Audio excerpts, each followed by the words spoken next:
ایک شخص کا غلام تھا۔ وہ غلام نیک اور صالح تھا، لیکن اس غلام کا آقا یہ گناہوں میں ڈوبا رہتا تھا۔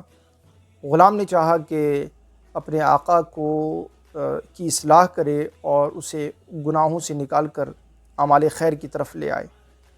ایک روز آقا نے اپنے غلام سے کہا کہ جاؤ کھیت میں گندم بواؤ، یعنی گیہوں کی کھیتی کراؤ۔ غلام گیا اور اس نے گیہوں کے بجائے اس نے جو کی کھیتی کی اور جو بو دیا۔ اب ظاہر سی بات ہے، اس نے جو بویا تھا غلام نے تو جو ہی کی کھیتی ہونی تھی۔ جب کھیتی مکمل ہو گئی اور فصل لہلہانے لگی اور فصل کاٹ کر بادشاہ وہ اس آقا کے پاس لائی گئی اور اس نے دیکھا تو گیہوں کی جگہ پر سارا غلہ جو ہے جو کا تھا۔ چنانچہ آقا نے اس غلام کو بلایا اور بلا کر کے کہا، یہ بتاؤ میں نے تم سے گیہوں کی کھیتی کے لیے کہا تھا، یہ تو جو کی کھیتی ہے۔ غلام نے کہا، میں نے جو ہی کی کھیتی کی تھی اس امید پر اور اس ارادے پر کہ شاید جو کی کھیتی سے مجھے گیہوں کی کھیتی میں اثر آ جائے۔ یعنی جو کی کھیتی کی تھی اور ارادہ یہ تھا اور امید یہ تھی کہ اس سے گیہوں کی کھیتی ہوگی۔ تو آقا نے کہا، بے وقوف ہو، یہ کیسی حماقت ہے؟ جب تم نے جو کی کھیتی کی ہے تو جو ہی اس سے حاصل ہوگی، جو کی کھیتی سے تمہیں گندم اور گیہوں حاصل ہونے والا نہیں ہے۔ یہ تو بڑی بے وقوفی والی بات ہے اور حماقت کی بات ہے۔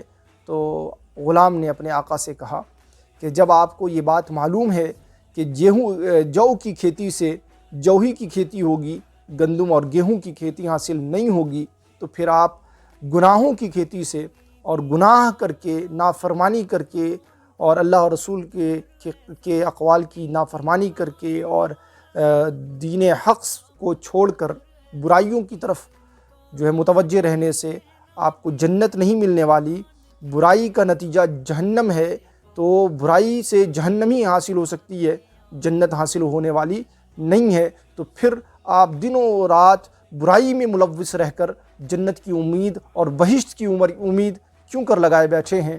اس بات سے آقا کو سبق حاصل ہوا، اور یہ بات صرف آقا کے سبق کے لیے نہیں ہے اور اس بندے کے سبق کے لیے نہیں ہے، یہ بات ہم اور آپ اور سب کے سبق کے لیے ہے کہ ہم جو کر رہے ہیں اور جن برائیوں کی طرف متوجہ ہیں، ان برائیوں میں رہتے ہوئے ہم یہ سمجھتے ہیں کہ جنت ہمیں مل جائے گی اور ہم جنت کے خواہاں رہتے ہیں اور برائیوں کو نہیں چھوڑتے، تو پھر ہمیں بھی اس واقعے سے سبق حاصل کرنا چاہیے کہ گندم کی کھیتی سے جو کی کھیتی سے گندم حاصل نہیں ہوتا اور گندم کی کھیتی سے جو حاصل نہیں ہوتا۔